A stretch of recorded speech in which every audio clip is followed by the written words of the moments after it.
Hello everyone, welcome to voice of story teller channel. ఈ వీడియోలో recent గా release అయిన romantic suspense thriller 14 movie story explain చేయబోతున్నాను. స్టోరీలోకి వెళ్లే ముందు నా వైపు నుంచి ఒక రిక్వెస్ట్ అండి. ఈ వీడియో చూసాక నా ఎక్స్ప్లెనేషన్ నచ్చినట్లయితే ఛానల్ కి సబ్స్క్రైబ్ చేసుకోవడం మర్చిపోవద్దు. ఇక లేట్ చేయకుండా స్టోరీలోకి అయితే వెళ్ళిపోదాం. ఒక అపార్ట్మెంట్ లో ఒక అమ్మాయి అబ్బాయి సూసైడ్ చేసుకుని ఉంటారు. పోలీసులు వచ్చి చూడగా ఆ సూసైడ్ చేసుకుంది ఎవరో కాదు, సీఎం కొడుకు రతన్, ఇంకా అతని గర్ల్ ఫ్రెండ్ జూనియర్ డాక్టర్ అయిన నేహా ఊరేసుకొని చనిపోవడంతో రతన్ ఏదో మెడిసిన్ ని ఇంజెక్ట్ చేసుకొని చనిపోయి ఉంటాడు.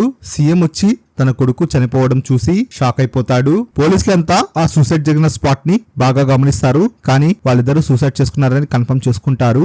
దాంతో ఆ కేసుని క్లోజ్ చేస్తున్నామని మీడియాకి కూడా పోలీసులు చెప్తారు. కట్ చేస్తే సేమ్ కొడుకు ఆత్మహత్య చేసుకున్నాడని ప్రతి పేపర్ పబ్లిష్ చేయగా ఒక్క పేపర్ మాత్రం అది ఆత్మహత్య కాదని, అది మర్డర్ అని, దానికి సంబంధించిన విషయాలు కొన్ని రోజుల్లో చెప్తామని పబ్లిష్ చేస్తుంటారు. దాంతో సీఎం కి కోపం వచ్చి ఆ పేపర్ యొక్క జర్నలిస్ట్ ని పిలిపిస్తాడు. ఆ జర్నలిస్ట్ పేరు సుబ్బు చాలా నిజాయితీగా పేపర్ ని రన్ చేస్తూ ఉంటాడు. ముఖ్యమంత్రి సుబ్బుతో ఇప్పుడు నా కొడుకు ఎలా చనిపోయాడు, ఎవరు చంపారు అని తెలుసుకునే ఓపిక లేదని, ఎలక్షన్లు దగ్గర పడుతున్నాయని, ఇప్పుడు ఈ విషయం మీద ఫోకస్ చేయలేమని చెప్పగా, సార్ చనిపోయింది మీ కొడుకు అని చెప్పగా సుబ్బుని ముఖ్యమంత్రి చంప చెల్లనిపిస్తాడు. నువ్వు మా పార్టీకి ఉపయోగపడే న్యూస్ వేయమని, ఇకపై ఈ విషయాన్ని ఇంతటితో వదిలేయమని సుబ్బుకి వార్నింగ్ ఇచ్చి అక్కడి నుంచి పంపించేస్తాడు. కానీ సుబ్బుకి సీఎం పైన చాలా కోపం వచ్చి తన ఆఫీస్ కి తన ముగ్గురు ఫ్రెండ్స్ ని పిలిపిస్తాడు. సుబ్బు, ఇవాళ ఈ పేపర్ ఇంతగా ఎదిగిందంటే అది మీ ముగ్గురు ఇచ్చిన ఇన్ఫర్మేషన్ వల్లే. ఇప్పుడు మీ ముగ్గురు నాకు సహాయం చేయాలని, సీఎం కొడుకు చనిపోయింది సూసైడ్ కాదు హత్య అని నాకు గట్టి నమ్మకం అని, క్లోజ్ అయిపోయిన ఆ కేసుని మీరు అన్అఫీషియల్ గా ఇన్వెస్టిగేట్ చేసి రతన్ ఇంకా నేహా ఎలా చనిపోయారో మీరు కనుక్కోవాలని చెప్పి, ఒకవేళ వాళ్ళు చనిపోవడానికి కారణం మర్డర్ అయితే నేను ఆ ముఖ్యమంత్రి పైన లీగల్ గా యాక్షన్ తీసుకుంటానని, నాకు ఈ విషయం మీద సహాయం చేయమని సుబ్బు వాళ్ళ ఫ్రెండ్స్ ని అడుగుతాడు. నా ఇన్ఫ్లుయెన్స్ ఉపయోగించి ఆ కేసు తాలూకా ఫైల్ నేను తెప్పించానని చెప్పి ఆ ఫైల్ వాళ్ళ ఫ్రెండ్స్ కి హ్యాండ్ ఓవర్ చేస్తారు. ఆ ఫైల్లో డీటెయిల్స్ చూస్తూ ఉన్నప్పుడు మనకి సుబ్బు గురించి, ఇంకా తను నేహాని ఎలా కలిశాడో మనకి ఫ్లాష్ బ్యాక్ చూపిస్తారు. సుబ్బు ముఖ్యమంత్రి కొడుకు అవడంతో డబ్బుకి కొదవే ఉండదు. తను లైఫ్ లో ఎలాంటి గోల్ పెట్టుకోకుండా డబ్బు ఖర్చు చేస్తూ లైఫ్ అంతా జల్సా చేస్తూ ఉంటాడు.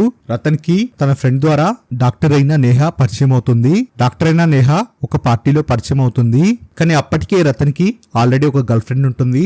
తన గర్ల్ ఫ్రెండ్ ని కూడా నేహాకి పరిచయం చేస్తాడు. కట్ చేస్తే ఒకరోజు రతన్ తన గర్ల్ ఫ్రెండ్ ని వాళ్ళ నాన్న దగ్గర చూసి షాక్ అవుతాడు. నువ్వేంటి ఇక్కడ ఉన్నావని అడగ్గా వాళ్ళ నాన్న కూడా తను నిన్నటి వరకు నీకు గర్ల్ ఫ్రెండ్ ఉందేమో, ఇకపై నుండి తను నా పర్సనల్ మనిషి, టేక్ ఇట్ ఈజీ అని చెప్పి చాలా సింపుల్ గా చెప్పేస్తాడు. రతన్ మాత్రం షాక్ అయ్యి ఏం చేయాలో తెలియక ఫుల్ గా మందు కొడుతూ ఉంటాడు. తనకు కంపెనీ కోసం తనకు తెలిసిన అమ్మాయి కల్లా ఫోన్ చేస్తాడు, కానీ ఎవ్వరూ రారు. ఆ బాధ తట్టుకోలేక చాలా ఫుల్ గా తాగేసి కళ్ళు తిరిగి పడిపోతాడు. నిద్ర లేచేలోపు తను మన నేహా వాళ్ళ ఫ్లాట్ లో ఉంటాడు. రతన్ అక్కడ పడిపోవడంతో నేహా ఇంకా రతన్ ఫ్రెండ్ వాళ్ళ ఫ్లాట్ లోకి తీసుకుని వచ్చుంటారు. వాళ్ళకి థ్యాంక్స్ చెప్పి రతన్ వెళ్తూ ఉండగా తనకి ఆల్రెడీ కొంతమందితో గొడవ ఉండడంతో వాళ్ళందరూ వచ్చి రతన్ మీద అటాక్ చేస్తారు. వాళ్ళతో ఫైట్ చేసే క్రమంలో రతన్ తలపైన బలంగా దెబ్బ తగులుతుంది. కట్ చేస్తే మన రతన్ హాస్పిటల్లో ఉంటాడు. రతన్ కి బాగా దెబ్బలు తగులుంటాయి, కానీ అదే హాస్పిటల్లో నేహా కూడా వర్క్ చేస్తూ ఉండటంతో రతన్ కి వచ్చి నేహానే ట్రీట్మెంట్ చేస్తూ ఉంటుంది. రాత్రంతా రతన్ ఫోన్ చేసిన ఆడపిల్లలందరూ 1 by 1 బుక్కేలు తెచ్చి రతన్ కి సారీ చెప్పి వెళ్ళిపోతారు. వాళ్ళని చూసి నేహా, నువ్వు ఫోన్ చేయగానే రావాలంటే వాళ్ళు నీ హోదాని, నీ దగ్గర ఉన్న డబ్బును చూసి రాకూడదు, నీతో మనసుతో కనెక్ట్ అయి ఉండే వాళ్ళే రావాలి అని నేహా రతన్ కి చెప్తుంది. నేహా మాటలతో పాటు నేహా కూడా రతన్ కి బాగా నచ్చుతుంది. ఇంకా నేహా రతన్ మీద చాలా కేరింగ్ చూపిస్తూ ఉంటుంది. దాంతో రతన్ కి నేహా తనను ప్రేమిస్తుందని అర్థమవుతుంది. రతన్ డైరెక్ట్ గా నేహా దగ్గర ఓపెన్ అయిపోయి తనకి ప్రపోజ్ చేస్తాడు. నేహా కూడా రతన్ ని ఇష్టపడుతూ ఉండడంతో తనకి ఓకే చెప్తుంది. ఇద్దరు ప్రేమలో ఎంత త్వరగా పడ్డారో అంతే ఫాస్ట్ గా రొమాన్స్ కూడా కానిచ్చేస్తూ ఉంటారు. ఇద్దరు కలిసి సెపరేట్ గా ఓ ఫ్లాట్ లోకి మూవ్ అయ్యి సహజీవనం చేస్తూ ఉంటారు. కట్ చేస్తే జర్నలిస్ట్ సుబ్బు ఆఫీస్ కి వాళ్ళ ముగ్గురు ఫ్రెండ్స్ ఇండివిజువల్ గా ఇన్వెస్టిగేట్ చేసి సుబ్బుకి చెప్దామని వస్తారు. సుబ్బు రావడం ఆలస్యం అవుతుందని తెలిసి వాళ్ళ ముగ్గురే వాళ్ళు చేసిన ఇన్వెస్టిగేషన్ గురించి డిస్కస్ చేస్తూ ఉంటారు. ఆ ముగ్గురిలో ఒకతను చేసిన ఇన్వెస్టిగేషన్ లో పోలీసులు చేసిన ఇన్వెస్టిగేషన్ కరెక్ట్ అని, వాళ్ళిద్దరు సూసైడ్ చేసుకున్నారని, తన దగ్గర కొన్ని క్లూస్ ఉన్నాయని వాళ్ళకి చెప్తాడు. మాట్లాడుతూ ఉండగా వాళ్ళ ఆఫీస్ బాయ్ లోపలికి కాఫీ తీసుకుని సడన్ గా వస్తాడు. మేము పిలిచినప్పుడే రావాలని ఆ ముగ్గురు ఆఫీస్ బాయ్ ని మందలించి బయటికి పంపించేస్తారు. నీకు తెలిసిన ఆ క్లూస్ ఏందో చెప్పమని అడగ్గా అతను తన ఇన్వెస్టిగేషన్ గురించి చెప్తాడు. రతన్ ఇంకా నేహ లవ్ స్టార్ట్ చేసిన తర్వాత వాళ్ళు ఒక అపార్ట్మెంట్ లోకి మూవ్ అయ్యారని, అసలు కథ ఆ అపార్ట్మెంట్ లోనే స్టార్ట్ అయిందని తను చేసిన ఇన్వెస్టిగేషన్ చెప్పడం స్టార్ట్ చేస్తాడు. ఒకరోజు రతన్ వాళ్ళ నాన్న సీఎం ల్యాండ్ రిజిస్ట్రేషన్ పని మీద పిలవడంతో రిజిస్ట్రేషన్ ఆఫీస్ కి వెళ్లి ఫ్లాట్ కి లేట్ గా వస్తాడు. నేహ రతన్ ఫోన్ లో ఒక అమ్మాయితో చాట్ చేసిన మెసేజెస్ చూస్తుంది. దాంతో నేహాకి రతన్ మీద డౌట్ వచ్చి అసలు ఆ రోజు రిజిస్ట్రేషన్ జరిగిందా లేదా రిజిస్టర్ ఆఫీస్ లో తెలిసిన వాళ్ళని అడిగి తెలుసుకోగా రతన్ పేరు మీద ఎలాంటి రిజిస్ట్రేషన్ జరగలేదని నేహాకి తెలుస్తుంది. దాంతో నేహ తను మోసపోయానని, రతన్ నాతో సెక్స్ మాత్రమే చేస్తున్నాడని, లవ్ చేయట్లేదని చాలా బాధపడి రోజులాగానే రతన్ తో నేహ సెక్స్ చేయడానికి రెడీ అవుతుంది.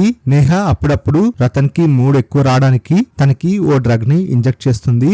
ఆ రోజు తనకి ఆ డ్రగ్ ని ఎక్కువ మోతాదులో ఇచ్చి రతన్ కి బాగా మత్తొచ్చేలా చేస్తుంది. కాసేపు తర్వాత రతన్ కి పాయిజన్ ని మళ్ళీ ఇంజెక్ట్ చేసి తనను చంపేసి నేహ తనకు తాను ఊరేసుకుని చనిపోయి ఉండొచ్చని తను చేసిన ఇన్వెస్టిగేషన్ ని మిగతా ఇద్దరికి సుబ్బు ఫ్రెండ్ చెప్తాడు.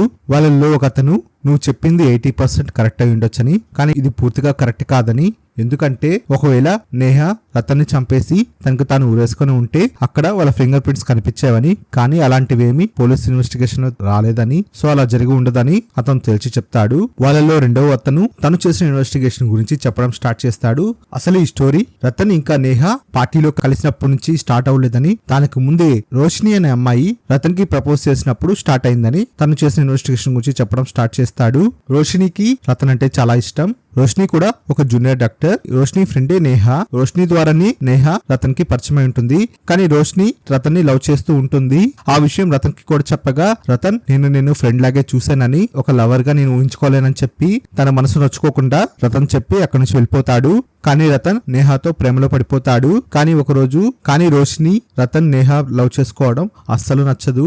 అందుకే చాలా ప్రమాదకరమైన డ్రగ్స్ తీసుకొని రతన్ నేహ ఫ్లాట్ లోకి వస్తుంది. తను వచ్చిన టైంలో రతన్ నిద్రపోతూ ఉన్నప్పుడు ఆ డ్రగ్స్ ని రతన్ కి ఇంజెక్ట్ చేసేస్తుంది. రోషిని ఇంజెక్ట్ చేసేటప్పుడు నేహ చూస్తుంది.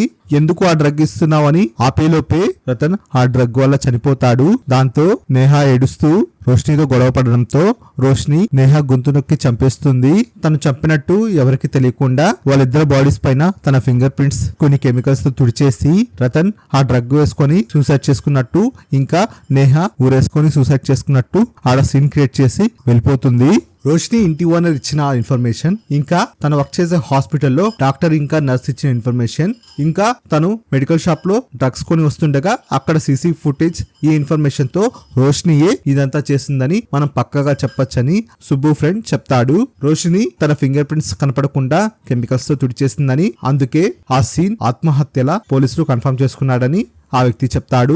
అప్పుడు అక్కడున్న మూడో వ్యక్తి నువ్వు చెప్పింది కూడా 80% కరెక్టేనని, కానీ మనకు తెలియని మరో విషయం ఉందని, వాళ్ళిద్దరూ లవ్ లో పడిన తర్వాత ఫ్లాట్ కి వెళ్లే ముందు వాళ్ళు వేరే చోటికి వెళ్లారని, అది ఒక హోటల్ కమ్ రిసార్ట్ అని, ఆ రిసార్ట్ లో ఉన్నప్పుడు వాళ్ళిద్దరూ బాగా ఎంజాయ్ చేశారని, ఇంకా ఒక రోజు నైట్ బాగా తాగేసి అక్కడుండే వాళ్ళతో గొడవ అవడంతో రతన్ తన ప్రాణానికి తెగించి నేహాని కాపాడుతాడు. దాంతో నేహ రతన్ ని చచ్చేంత ప్రేమిస్తుంది. ఇద్దరు పెళ్లి చేసుకోవాలని నిర్ణయించుకుంటారు. నెక్స్ట్ డే రతన్ వాళ్ళ నాన్న దగ్గరికి వెళ్లి నేను నేహ అనే అమ్మాయిని ప్రేమిస్తున్నానని, పెళ్లి కూడా చేసుకుందామని అనుకుంటున్నానని చెప్తాడు. కానీ నేహ వల్ల క్యాస్ట్ ఇంకా స్టేటస్ మనకి మ్యాచ్ అవ్వని, నేను చెప్పిన అమ్మాయినే నువ్వు చేసుకోవాలని వాళ్ళ నాన్న చెప్పడంతో రతన్ వాళ్ళ నాన్న మాట వినడు. దాంతో వాళ్ళ నాన్నకి కోపం వచ్చి నేహాన్ని చంపించడానికి ఒక గుండాకి కిరాయి డబ్బులు ఇచ్చి మర్డర్ చేయమని చెప్తాడు.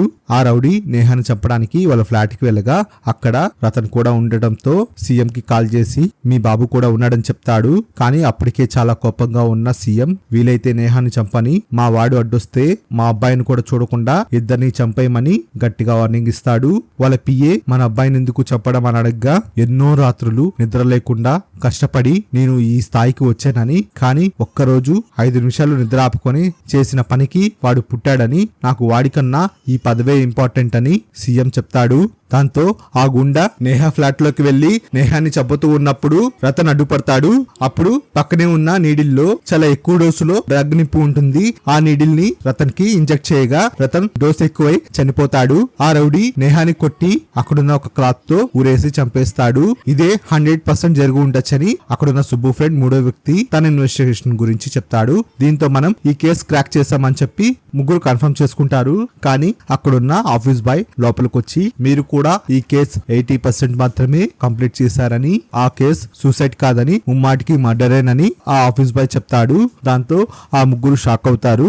అసలు ఈ కేసు గురించి నువ్వెందుకు ఎంక్వైరీ చేస్తావని ఆ ముగ్గురు ఆఫీస్ బాయ్ అడుగుతారు. నేను ఇదివరకు మీ డిటెక్టివ్ ఏజెన్సీకి వచ్చి డిటెక్టివ్ పోస్ట్ కి అప్లై చేయగా మీరు నా పర్సనాలిటీని చూసి మీ దరికి కూడా రానివ్వలేదని, ఇంకా ఈ న్యూస్ పేపర్ లో ఇన్వెస్టిగేటివ్ జర్నలిస్ట్ గా వర్క్ చేద్దామని చూడగా ఇక్కడ కూడా నన్ను ఆఫీస్ బాయ్ కి పరిమితం చేశారని, మీ ముగ్గురు ఇక్కడికి వచ్చారంటే ఆ కేసు చాలా ఇంపార్టెంట్ అని, అందుకే నా వైపు నుంచి కూడా ఇన్వెస్టిగేషన్ చేశానని, మీ కాన్వర్జేషన్ ప్రతిదీ నేను ఈ టేబుల్ కు అమర్చిన ట్రాకర్ ద్వారా వింటూ ఉన్నానని ఆ టేబుల్ కున్న ట్రాకర్ చూపిస్తాడు. మీ ముగ్గురు ఇచ్చే క్లూస్ పెట్టుకొని నేను మిగతా ఇన్వెస్టిగేషన్ చేస్తానని తను చేసిన ఇన్వెస్టిగేషన్ గురించి చెప్పడం స్టార్ట్ చేస్తాడు. ఆ సీఎం ఏర్పాటు చేసిన ఆ రౌడీని నేను బంధించి నిజం రాబట్టాను. అతను చంపడానికి అక్కడికి వెళ్ళినప్పుడు వాళ్ళిద్దరూ ఆల్రెడీ చనిపోయి పడిపి ఉన్నారని, సీఎం గారి దగ్గర డబ్బులు తీసుకోవడం కోసం చనిపోయిన నేహాని ఊరేసి చంపి అది సూసైడ్ లా ఉండేలా క్రియేట్ చేసి అది నేనే చేసినట్టు ఫోటో తీసి సీఎం గారికి పంపించి అక్కడి నుంచి వెళ్ళిపోయానని ఆ రౌడీ నాకు చెప్పాడని ఆఫీస్ బాయ్ చెప్తాడు. తర్వాత నేను నేహా ఇంకా రతన్ ఫ్లాట్ కి వెళ్లి చూడగా అక్కడ పోలీసులు ఆ ఫ్లాట్ లోకి వెళ్లకుండా సీల్ వేసి ఉన్నారు. లోపలికి వెళ్లి గమనిస్తూ ఉండగా సడన్ గా లోపలికి ఎవరో రావడం గమనించాను. తీరా చూస్తే అది ఒక పిల్లవాడు. ఆ పిల్లవాడు నేరుగా నేహా బెడ్రూమ్ లోకి వెళ్లి అక్కడ నేహా ఇన్నర్ వేర్స్ పరుపు మీద పరిచి వాటి మీద పడుకొని తన శారీరక వాంఛ తీర్చుకుంటూ ఉంటాడు. ఇది గమనించిన నేను ఆ పిల్లవాడిని గట్టిగా 4 పీకి ఎందుకు ఇక్కడ వచ్చావు, ఎందుకు ఇదంతా చేస్తున్నావు అని అడగ్గా తనేం చేయొద్దని జరిగింది చెప్తానని తను చెప్పడం స్టార్ట్ చేశాడు. విషయం ఏమిటంటే నాకు తెలియకుండానే నేను ఫోన్ కి బాగా అడిక్ట్ అయ్యానని, గేమ్స్ ఆడడం బోర్ కొట్టి ఇంటర్నెట్ లో సెర్చ్ చేస్తుండగా చాలా బూతు సినిమాలు చూడడం స్టార్ట్ చేశానని, అలా నా మనసు కంట్రోల్ లేక నేను నేహా మేడం దగ్గర ట్యూషన్ కి వస్తానని, అలా నేహా మేడం ని చూస్తూ నా కంట్రోల్ నేను తప్పానని, తనని ఎలాగైనా అనుభవించాలని అనుకున్నానని, అలా నేహా మేడం ని ఎప్పుడు గమనిస్తూ ఉండేవాడినని, నేహా మేడం రతన్ సార్ తో కలుస్తూ ఉన్నప్పుడు ఇంకా నేహా మేడం స్నానం చేస్తుండగా కూడా చూస్తూ ఉండేవాడినని, ఒకరోజు నేహా మేడం తను స్నానం చేస్తూ ఉండగా నేను చూస్తూ ఉంటే నేహా మేడం కి తెలిసిపోతుంది. ఫస్ట్ వార్నింగ్ గా నన్ను ఏమనుకుండా వదిలేసింది. మరోసారి అలా చేస్తే మీ ఇంట్లో పేరెంట్స్ కి చెప్తానని నాకు వార్నింగ్ ఇచ్చింది. కొన్ని రోజుల తర్వాత నేహా మేడం తన ఫ్లాట్ లో ఒక్కటే ఉండడం చూసి నేను తనని బలవంతం చేయడానికి ట్రై చేశానని, రతన్ సార్ అక్కడికి వచ్చి నన్ను కొడుతూ ఉంటే ఏం చేయాలో తెలియక అక్కడ డ్రగ్ తో నింపిన నీడిలు ఉంటే దాన్ని తీసుకొని రతన్ సార్ కి ఇంజెక్ట్ చేశానని, దాంతో రతన్ సార్ డోస్ ఎక్కువ అయ్యి అక్కడికక్కడే చనిపోయాడని, రతన్ ని చంపేయడంతో నేహా పెద్దగా అరుస్తూ ఉండటంతో నాకేం చేయాలో తెలియక నేహా మేడం ని కూడా గొంతు నిర్మి చంపేశానని, నేను ఇంటికి వెళ్లి మొబైల్లో బాడీ మీద ఫింగర్ ప్రింట్స్ ఎలా చెరిపోయాలో తెలుసుకొని ఆ కెమికల్ తీసుకుని వచ్చేలోగా నేహా మేడం ని ఎవరో ఉరివేసి ఉన్నారని, అది ఎవరు చేస్తారో నాకు తెలియదని నేను త్వరగా వాళ్ళ బాడీస్ మీద నా ఫింగర్ ప్రింట్స్ అంతా రిమూవ్ చేసి వెళ్లిపోయానని ఆ పిల్లవాడు నాకు చెప్పాడని అక్కడున్న ముగ్గురికి చెప్తాడు. ఆ ఆఫీస్ బాయ్ అక్కడున్న ముగ్గురికి అసలు ఈ తప్పు ఆ పిల్లవాడిది కాదని, నార్మల్ గా మన ఇంట్లో పేరెంట్స్ పాత రోజుల్లో పిల్లల్ని ఆడుకోవడానికి బయటికి పంపించే వాళ్ళని, కానీ ఈ రోజుల్లో వాళ్ళు ఏడవకుండా ఉండాలని, ఇంకా వాళ్ళని డిస్టర్బ్ చేయకుండా ఉండడానికి వాళ్ళ చేతికి టైం బాంబ్ లాంటి మొబైల్ ఫోన్ ని వాళ్ళ చేతికి ఇచ్చేస్తున్నారని, ఆ మొబైల్ ఫోన్ వల్ల పిల్లలు చెడిపోతున్నారని, ఇది ముమ్మాటికి పెద్దలు చేసే తప్పే అని ఆఫీస్ బాయ్ చెప్తాడు. ఇంతలో సుబ్బు ఆ రూమ్ లోకి వస్తాడు. మీ ఇన్వెస్టిగేషన్ చేశారు కదా, రతన్ ఇంకా నేహా కేస్ సూసైడ్ మర్డర్ అని అడగ్గా అది ఖచ్చితంగా మర్డరేనని ఆ ముగ్గురు చెప్తారు. దాంతో సుబ్బు చాలా హ్యాపీగా ఫీల్ అవుతాడు. కానీ ఆ ముగ్గురు ఇంకా ఆఫీస్ బాయ్ సీరియస్ గా ఉండడం చూసి ఏమైంది అని సుబ్బు అడుగుతాడు. ఇందులో ట్విస్ట్ ఏంటంటే ఆ జర్నలిస్ట్ సుబ్బు కూడా నేహా ఫ్లాట్ ఉన్న అపార్ట్మెంట్ లోనే ఉంటాడు. నేహాని ఇంకా రతన్ ని మర్డర్ చేసిన అబ్బాయి వాళ్ళ ఫాదర్ ఎవరో కాదు, ఆ జర్నలిస్ట్ సుబ్బునే. మీ అబ్బాయే ఈ మర్డర్ చేశాడని సుబ్బుకి చెప్పడంతో సుబ్బు ఒక్కసారిగా షాక్ అయిపోతాడు. జరిగిందంతా సుబ్బుకి చెప్పగా సుబ్బు కూడా వాళ్ళ బాబు ఇలా అయిపోవడానికి పరోక్షంగా నేను నా భార్య కారణమని సుబ్బు చాలా బాధపడతాడు. వర్క్ లో బిజీగా ఉండి నేను నా పిల్లలకి టైం కేటాయించలేకపోయానని, వాళ్ళ కాలక్షేపానికి ఎంతో ప్రమాదకరమైన ఆ మొబైల్ ఫోన్స్ వాళ్ళ చేతికిచ్చి మేమే చెడగొట్టామని సుబ్బు పశ్చాత్తాపడతాడు. ఇందులో మా అబ్బాయికి చేసిన తప్పు కన్నా నాది నా భార్యదే పెద్ద తప్పని, అయినా తప్పు చేసిన వాళ్ళకి శిక్ష ఖచ్చితంగా పడాలని వాళ్ళ అబ్బాయిని పోలీసులకి హ్యాండ్ ఓవర్ చేస్తాడు. పోలీసులు ఆ బాబుని అరెస్ట్ చేసి తీసుకుని వెళ్తూ ఉంటారు.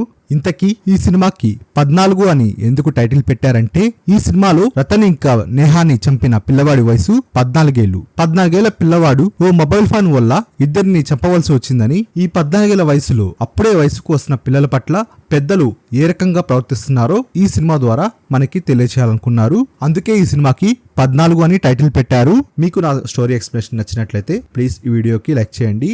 మీరు ఈ ఛానల్ ఫస్ట్ టైం చూస్తున్నట్లయితే ఈ ఛానల్కి సబ్స్క్రైబ్ చేసుకోండి. Thanks for watching this video.